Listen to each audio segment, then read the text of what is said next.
কুড়ি শতকের শুরুর দিকে যখন আইনস্টাইন ওনার থিওরি অফ জেনারেল রিলেটিভিটির ওপর কাজ করছিলেন, নিজের অ্যানালিসিস অনুযায়ী ব্রহ্মাণ্ডকে অস্থায়ী রূপে দর্শালেন, যেখানে ব্রহ্মাণ্ড এক্সপ্যান্ড ও কন্ট্রাক্ট করছে। কিন্তু তখন পর্যন্ত মানুষেরা ব্রহ্মাণ্ডকে স্থির ও ফিক্সড মনে করত। এমনকি আইনস্টাইন নিজেও ব্রহ্মাণ্ডকে স্ট্যাটিক মনে করতেন।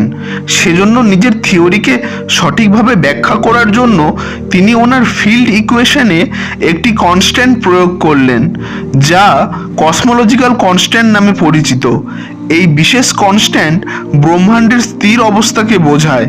কিন্তু যখন জ্যোতির্বিদ এডুইন হাবেল এটা সন্ধান করলেন যে গ্যালাক্সিগুলো আমাদের থেকে ক্রমাগত দূরে সরছে ও ব্রহ্মাণ্ড প্রসারিত হচ্ছে, তখন আইনস্টাইনের মতো অনেক বিজ্ঞানী বিশ্বাস করা ছেড়ে দিল আমাদের ব্রহ্মাণ্ড কোনো স্ট্যাটিক অবস্থায় বিরাজ করছে।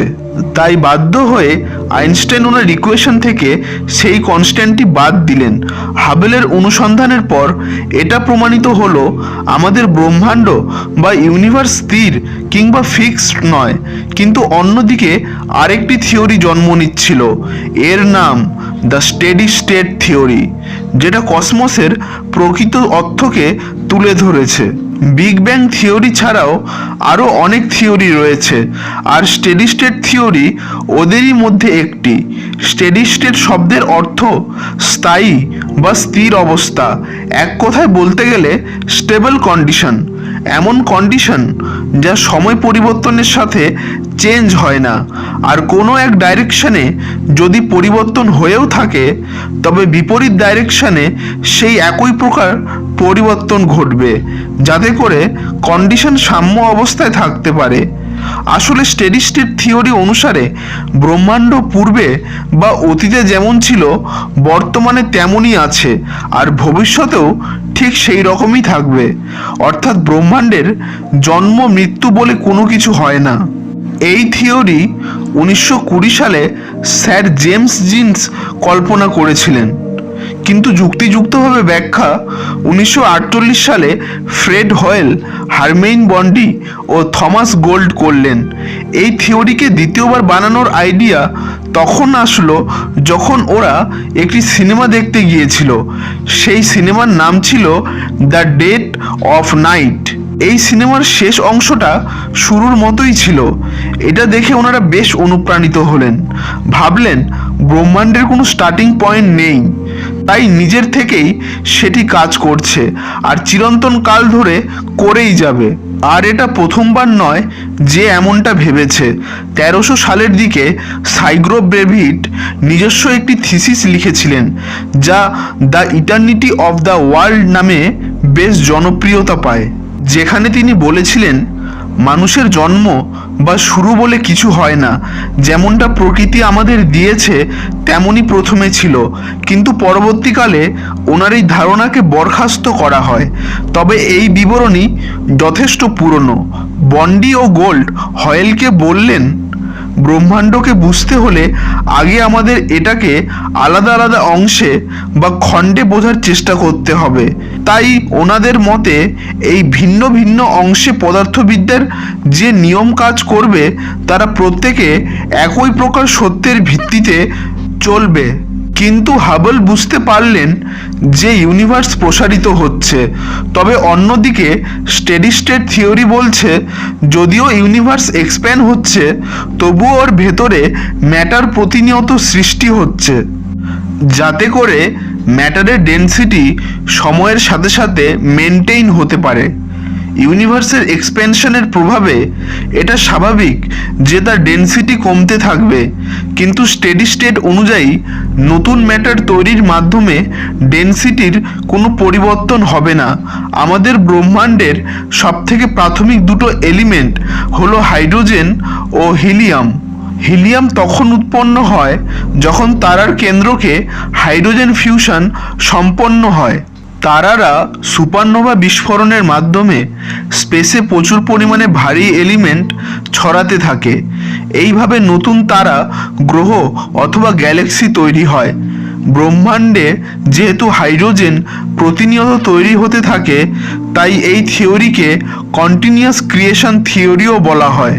কিন্তু বিগ ব্যাং থিওরি অনুসারে ব্রহ্মাণ্ডের সৃষ্টি একটি শক্তিশালী ব্যাং বা বিস্ফোরণের মাধ্যমে ঘটে, তাই ব্রহ্মাণ্ডের বয়স জানাটাও বেশ জরুরি। কিন্তু সেই সময়কার গণনা অনুযায়ী ব্রহ্মাণ্ডের বয়স 2 বিলিয়ন বছর বলা হচ্ছিল, অথচ পৃথিবীর বয়স 4.5 বিলিয়ন বছর। তাই এটা কিভাবে হতে পারে যে পৃথিবীর বয়স এই ব্রহ্মাণ্ডের বয়সের থেকেও পুরনো? তবে স্টেডি স্টেট থিওরিতে ব্রহ্মাণ্ডের সৃষ্টি হয়নি, তাই ব্রহ্মাণ্ডের বয়স নির্ধারণের কোনো প্রশ্নই ওঠে না। এইভাবে একে একে স্টেডি স্টেট থিওরি বেশ শক্তিশালী হতে শুরু করলো, যদিও পরবর্তীকালে বিগ ব্যাং থিওরিতে ব্রহ্মাণ্ডের বয়স নির্ধারণের যে ত্রুটি ছিল সেটাকেও সমাধান করা সম্ভব হলো। স্টেডি স্টেট থিওরিকে 4টি কসমোলজিক্যাল ভিত্তির ওপর তৈরি করা হয়েছিল।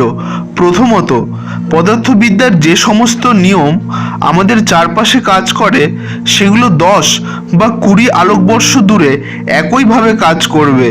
দ্বিতীয় সিদ্ধান্ত অনুসারে বড় কসমোলজিক্যাল স্কেলে আমাদের ইউনিভার্স হোমোজিনিয়াস হয়ে থাকে। তৃতীয় সিদ্ধান্ত অনুযায়ী ইউনিভার্স আইসোট্রপিক হয়, অর্থাৎ এখানে কোনো ফিক্সড পার্টিকুলার ডাইরেকশন নেই। প্রতিটি ডাইরেকশনে প্রাকৃতিক নিয়মগুলো একইভাবে কাজ করবে। শেষ সিদ্ধান্ত অনুসারে ইউনিভার্সের বৃহৎ স্কেলে সময় পরিবর্তনের সাথে সাথে কোনো কিছু পরিবর্তিত হয় না। স্টেডি স্টেট থিওরির এই 4টি সিদ্ধান্তকে পারফেক্ট কসমোলজিক্যাল প্রিন্সিপাল বলা হয়। চলো বোঝা যাক কী কারণে আমরা এখন স্টেডি স্টেট থিওরি নিয়ে তেমন একটা উৎসাহ দেখাই না। 1960-এর পর থেকে এর জনপ্রিয়তা ক্রমশ কমতে শুরু করে। অ্যাস্ট্রোনমাররা যখনই স্পেসের দূরে দেখার চেষ্টা করে, তারা আসলে সময়ের অনেক অতীতে প্রবেশ করে। যদি 3 বিলিয়ন আলোকবর্ষ দূরবর্তী কোয়েজারকে দেখার চেষ্টা করি, তবে আমরা 3 বিলিয়ন বছর পুরনো আলোক তরঙ্গকেই দেখতে পাই। টেলিস্কোপ নিঃসন্দেহে একটি টাইম মেশিন। কোয়েজার ব্রহ্মাণ্ডের সবথেকে উজ্জ্বল ও দূরবর্তী অবজেক্টগুলোর একটি। এরা প্রধানত গ্যালাক্সির কেন্দ্রকে নির্গত হওয়া উজ্জ্বল রেডিয়েশন। আমাদের প্রতিবেশী কোয়েজার 1 বিলিয়ন আলোকবর্ষের মধ্যে থাকতে পারে। আমাদের কাছাকাছি তেমন কোনো কোয়েজার আজ পর্যন্ত দেখতে পাইনি, যার অর্থ এরা বিলিয়ন বছর পূর্বেই এক্সিস্ট করত। এক্ষেত্রে ইউনিভার্স সময়ের সাথে পরিবর্তিত হচ্ছে, তার ম্যাটার ডেনসিটি কিংবা এক্সপ্যানশন রেট সব কিছুর পরিবর্তন হয়েছে। তাই সবশেষে বলা যায় পারফেক্ট কসমোলজিক্যাল থিওরি তথা স্টেডি স্টেট এক্ষেত্রে ভুল প্রমাণিত হয়েছে। কেননা যদি এই থিওরি সত্যি হতো তাহলে আমাদের আশেপাশের কোয়েজারগুলি দেখা যেত, কিন্তু বাস্তবে সেরকম কিছুই হয়নি। তবে স্টেডি স্টেট থিওরি পুরোপুরি মিথ্যে তখন প্রমাণিত হলো যখন পেনজিয়াস ও উইলসন নামের দুজন বিজ্ঞানী কসমিক মাইক্রোওয়েভ ব্যাকগ্রাউন্ড রেডিয়েশন অনুসন্ধান করলো, যা বিগ ব্যাংয়ের পর অবশিষ্ট থাকা রেডিয়েশনকে বোঝাচ্ছিল।